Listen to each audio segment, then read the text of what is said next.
Greetings and welcome to Connecting with Intent Formula Show. I am your host Muhammad Awais. On this episode, we have a very special guest. He is Fintech founder and investor Mark Bradbury. Please join me to give a warm welcome to our guest, Mark Bradbury. Mark, welcome. Thank you for having me. Let me start with this. Where were you? What happened? Who were you surrounded with that inspired you to do what you do today? So, my family are generations of business owners. So, when I was growing up and as a little boy and getting a bit older and thinking about what I was going to do, all my father, my grandfather, my uncle, everybody, my grandmother, they all had their own businesses. So, it always seemed to make sense to me that I would start up my own companies and not be beholden to other people. So not be in an infrastructure in a large corporation where I basically take direction from other people, but actually set the direction myself. So it was quite normal. It was quite didn't feel unusual for me to have set up a company. And when I got involved in fintech, it seemed just quite normal to, you know, set up a company, be the CEO, and take it from there. Really, it was. I think for some people it's difficult, but for me it was quite easy.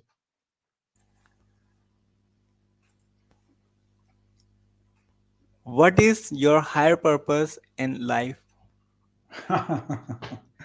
My higher purpose: stay healthy, walk every day, and but no, I mean it's seriously staying healthy and helping, working with other people to help them achieve their goals in life, not just my own.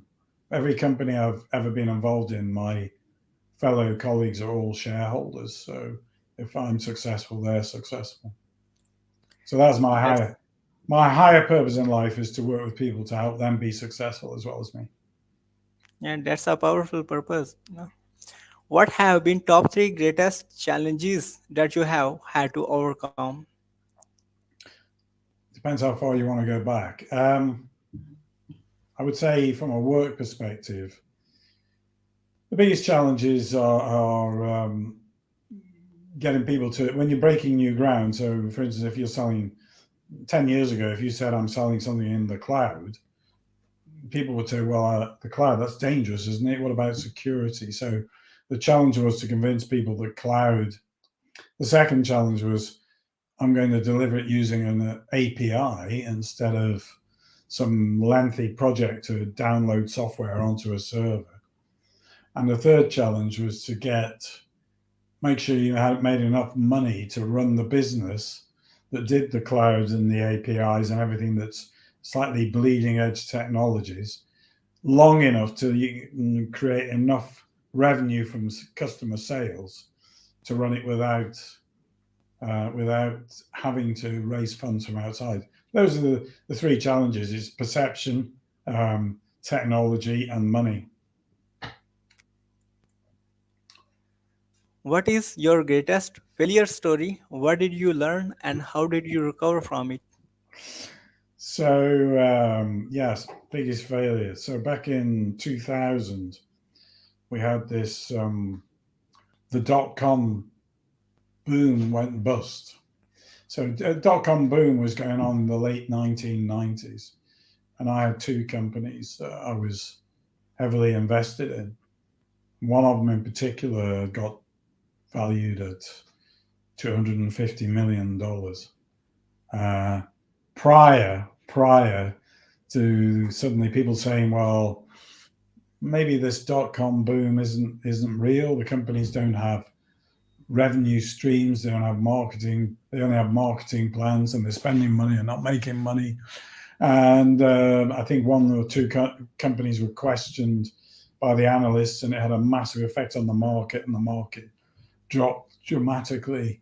And the 250 million company that I was a big shareholder in was worth not a lot of money. So it failed. I was what they called one of the 99 percenters. it was in the newspapers about all these companies that, in fact, the problem was the company was actually a good company, but the effect of being associated with the internet at that time was a poison chalice. So we got our valuation just dropped out of the sky. So all my shares that were worth millions and millions were worth not a lot. So that was my biggest failure, but it taught me a lesson. So you learn something from it. If you walk away from that and say, well, I'll just make sure I don't make the same mistake twice. Um, that's what I learned from that one. What is the most impactful book you have read and what did you learn from it? So I'm not a great reader of books, to be honest with you. I like reading articles on subject matters I like, but I read a book about the New Zealand rugby team, about the philosophy of the New Zealand rugby team. It's probably consistently the world's best rugby team. And it was about the whole culture of being in the team and being a New Zealander and playing rugby for your country. And it was about, dedication, hard work, being humble. So the thing that was the most interesting, so these superstar rugby players, when they finished a match and they go in the changing room, they get changed. And each match, two of them would stay behind afterwards and clean up the changing room. So they never left the changing room dirty for somebody else to clean. They cleaned the room. And even these superstar rugby players were humble and they said, no, we should all do that. And it's part of learning to not be too big headed, too big for your boots, is to be humble and accept and work together with people and leave places neat and tidy. Leave everything as you found it. Yeah. So that book was for me. It was quite fascinating because it was my kind of philosophy in life. Yeah. What are your goals for the next 12 months? Uh, well, I'm 60, nearly 66 now. So stay healthy.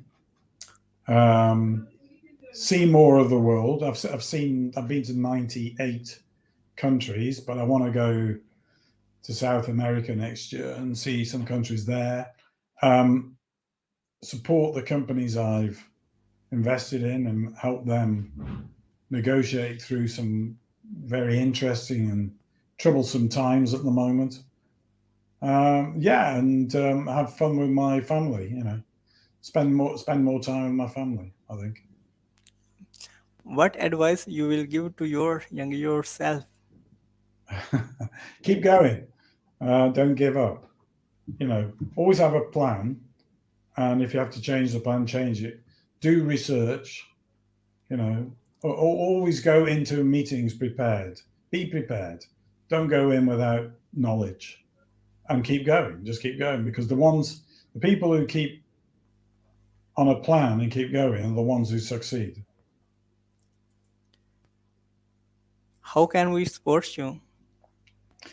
There's also a bit supporting the companies I work with. I mean, a lot of companies I work in, the people themselves are more academic or technical. They're not very good at promotion of their business or generating leads or doing podcasts. Things like this is all very new. This would be new to them. Whereas I've done podcasts and interviews and television work for many, many years. So it's about how do you promote the business? How can they be supported in that?